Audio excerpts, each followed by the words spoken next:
Hello everybody and welcome to the channel. This is my first video, so I hope you guys enjoy it as much as I did making it. The cell cultivated chicken, and is their buzzword, not mine, is kind of been in the news, so I figured I'd kind of look into it, and it was actually kind of interesting, the stuff I found.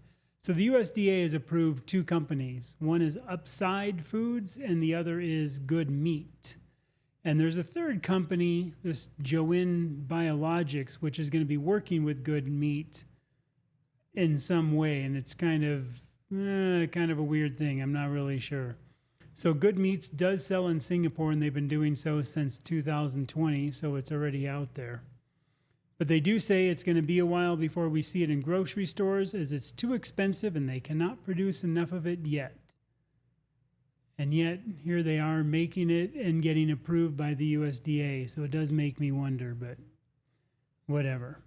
Also, if you'd wait till the very end of the video, I have a little something fun. If you like the thumbnail, we had a little fun with AI trying to generate some images, and it's worth sticking around for. So anyway, one of the articles that I really liked was from Popular Science, where it said lab-grown chicken is now USDA approved if you can afford it. The jury is still out on how sustainable cultured meat really is, and I kind of have to agree. But I think it's going to be kind of going the way of a lot of the vegan burgers and everything else. It's going to stick around, and we're going to see it once it gets out. Now, this was off the Good Meat site, so I'm having a feeling that these are the vats they're using, and they actually like to call them a bioreactor or a vessel, right from their site and their words. So this is, I guess, going to be the facility and the production of how it's made. Now, in this vessel, the process unfolds in a bioreactor or cultivator, a vessel similar to a beer fermenting tank. The cultivator provides the energy and warmth needed for growth. Sounds like it's going to be about 6 weeks to grow the stuff. But they have to grow it out of stuff, so they basically use a growth medium, and you guys are going to love what's in the growth medium. You can only guess. When we look at this, there's glucose, corn, and sugar. Of course, the protein, soy, pea, wheat, yeast. Fats, soybean oil and corn oil. Sounds healthy so far, doesn't it? And of course, chicken's no good without fiber, so corn and wheat fiber in your fake chicken. Vitamins from corn, yeast, and fermentation. And the one I love the most is this minerals, where it's natural ores and all of the above. I can't even say it with a straight face. But the soy and pea protein kind of got me thinking, because most of us carnivores know that that's what they're making so many of these vegan fake burgers from. I think a lot of us know that that basically is like a byproduct from the manufacture of noodles in China.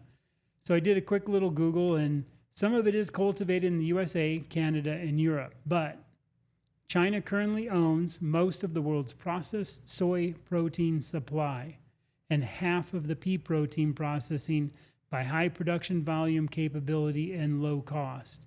And you know these guys want it out at the lowest cost possible. So in China, home to many of the manufacturing plants that do this work, called fractionation, pea protein isolate is widely thought of as the byproduct of the process.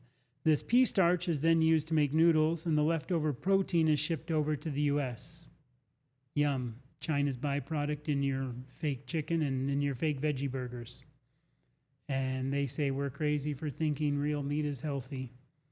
Anyway, thanks Google for making sure I could read that clearly.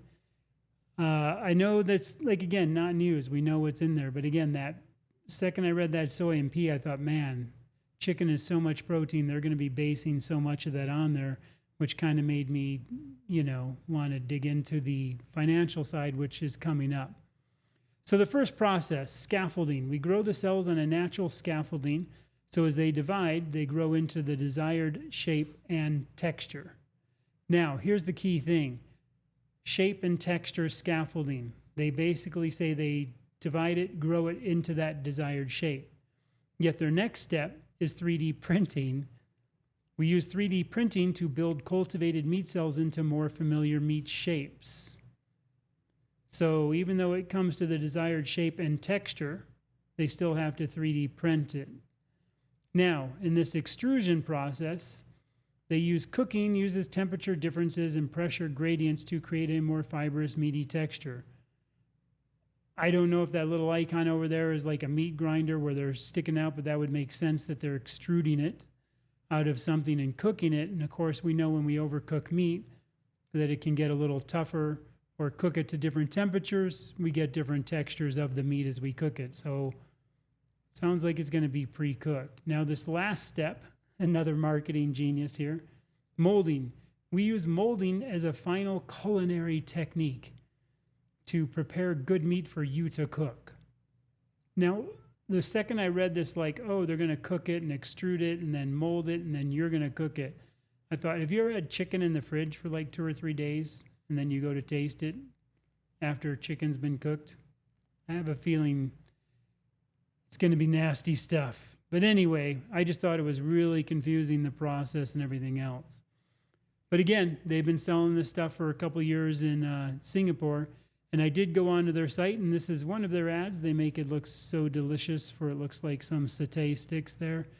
And basically, this would be over there, and that's off their site. So it's real. It's coming. It's just waiting for it. Now, the Upside Foods also basically Meet the New Meat, cultivated directly from real animal cells. Now, the text in here I think is interesting. From pioneering the world's first cultivated beef, meatball, chicken, and duck to evolving how beef and seafood are grown, we've been working hard to bring you the meats you love in a new way. And that just is kind of gnarly to me. But anyway, even it says, let's dig into our first product, chicken. So decided to kind of dig in there. We kind of know how it's made, and I wanted to kind of look at some of the finances and saying, hey, who is this funding and why? So Eat Just had funding of $465 million. And when you look at this, their lead investors, which are often like a big investor that, you know, has something to do with a company, when you look at it, it's the USDA. So the U.S. Department of Agriculture is one of their lead investors. To me, this just kind of screams conflict of interest, that not only are they our lead investor, they're the ones financing it, and they're going to be the ones making sure it's safe for us to eat. And we know that the USDA is only out for our health. I mean, the government would never steer us wrong. Look at the food pyramid. We know that's so solid and scientifically proven to be healthy. So anyway, the second one, the C2 Capital Partners, I looked into that, and they're a Chinese firm that basically wants to empower their Chinese counterparts, and they make dog food and other stuff. So that kind of got me thinking, soy, pea protein, we know it comes from China. I wonder if there's a little bit of a connection going on here. So jumping to Upside Foods, they had funding of $598 million. And lo and behold, once again, the USDA is their number of lead investors, 7 out of 41. They were lead investors. And as we go through, there's other different investor and capitals, like some even from Abu Dhabi and other places like that. Down the list, second from the bottom of what you're going to see there, Bill Gates, and we know he's only out for the healthy, you know, he doesn't want to push a fake meat or any kind of thing. Yeah, a little bit of sarcasm. But yeah, so I mean, this whole thing is just kind of stinking of like government money, push around, come around, everything else.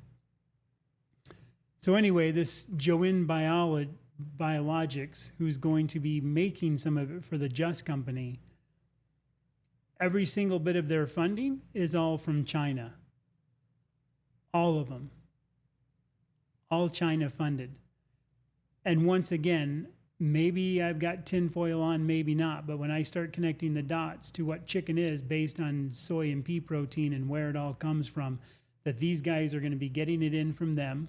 They're going to be producing this Chinese soy and pea protein in a company in California and then getting it over to them. And they're going to be able to say, no, our product came from the US, because it did in a sense from this biologics place that is getting the raw thing.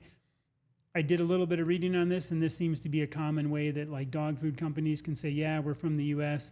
oh, we don't get our raw material from China, but these other companies that supply them the stuff do get it from China. So I do think this is kind of a big product and big money. And again, it's just the way I'm kind of thinking and connecting the dots. But going back to the USDA and finance and money, it kind of pulled it all together for me of who's funding this.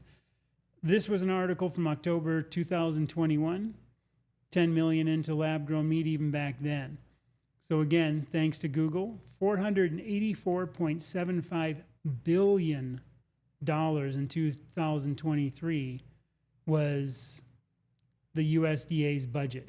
Sounds like they have 22 kind of little sub things underneath them, and it's all kind of doled out. And they do this quite often, invest heavily into companies, run it and everything else. Again, huge conflict of interest that they're the ones investing, they're the ones okaying it, and they're going to be the ones continue saying, oh yeah, this is still safe. Oh yeah, they've passed inspections and everything else. So to me, that kind of answers the funding question. I think it's just purely money. We know how the government works. There's always these kickbacks. There's always, oh, this is a person, we'll make sure you fund it. We might say, hey, this is going to fail, but if every year they can keep funding these with 500 billion, close to 500 billion every year, they'll keep getting funded. This is how these other companies are staying in business. It's just always these grants or other kind of funding like this that come in. Again, tinfoil might be there, but I think that kind of answers those questions. How it's made, somewhat maybe why it's made, I think, money, and the who's funding government in China. The US government and China's funding this fake meat. But anyway, I had two other articles here, and I'm going to have links to all this stuff down below. One of them was from PubMed. Often I like their articles. Sometimes we know they have a lean. But this one was kind of interesting about the sensorial and nutritional aspects of cultured meat in comparison to traditional meat. And I just found it an interesting little read. This one is long, but it's worth going through or glancing over. The myth of cultured meat, a review. And I just, again, whatever lean it has, I don't care, because I'm looking at it as a carnivore person that's eating meat and talking about it. And it was, again, a really interesting kind of article. So anyway, thanks for watching, and hope you, again, enjoyed this as much as I do for my first video. And as a carnivore and consumer, I think it's important that we keep kind of a tab on where this stuff is going, where it's coming from, who's making it, and what's going on with it. So yeah, if you enjoyed it, you know what the buttons do, you know what to do with the buttons. And again, that in the honor of or memory of Steve Jobs, the one more thing about the AI. I think you guys are going to get a kick out of this. I know my wife and I were laughing about stuff. So to come up with that thumbnail, because AI is in the news, and AI is kind of like fake stuff, and this is fake chicken, so we thought it would fit. So when you kind of say, hey, AI, create me a lab that's making chicken goo, and this is one of the things that we got. And I love this because it's just the little dudes on the ground. The one big one, I guess, is watching his self being made or whatever it is. Now, the second one I actually liked a little more. This is more my thing. These, again, the vats, we had to put that in. So we've got these vats there making it, and those weird little things down in front of this guy in a row. I don't know, man. I just got a kick out of this. I thought they were pretty funny. But also we wanted to kind of see like, hey, if we were going to 3D print chicken, how would it look? And we kind of had to say, oh, sorry, we meant not the whole chicken, but just the meat. So this is, I guess, AI's version of what they think 3D printed chicken goo meat's going to look like. Kind of looks like a cheeseburger covered with fake oily cheese. And on the extrusion process, kind of getting that texture, this was another good one. And I do love how those hanging things kind of have the shape of a headless chicken body hanging there, extruding little piles of chicken burger meat, I guess. I don't know, little chicken nuggets. But again, this stuff was just making us laugh when we're printing them out. We printed out like a ton of them for this. So anyway, when you ask about cultured chicken, you can think about this. And of course, AI, when you ask about a cultured chicken, this is what you get. And we were just like, oh, okay, Can you make a cultured chicken without 4 eyes and without dog legs? But then again, reality is, hey, fake chicken just might have, unfortunately, some of that stuff in there coming from China, which is a bad thought. So anyway, the correct version of cultured chicken, according to AI, is looking at you right there. Again, hope you enjoyed this and had a good laugh, and we will see you very soon. Take care, everybody.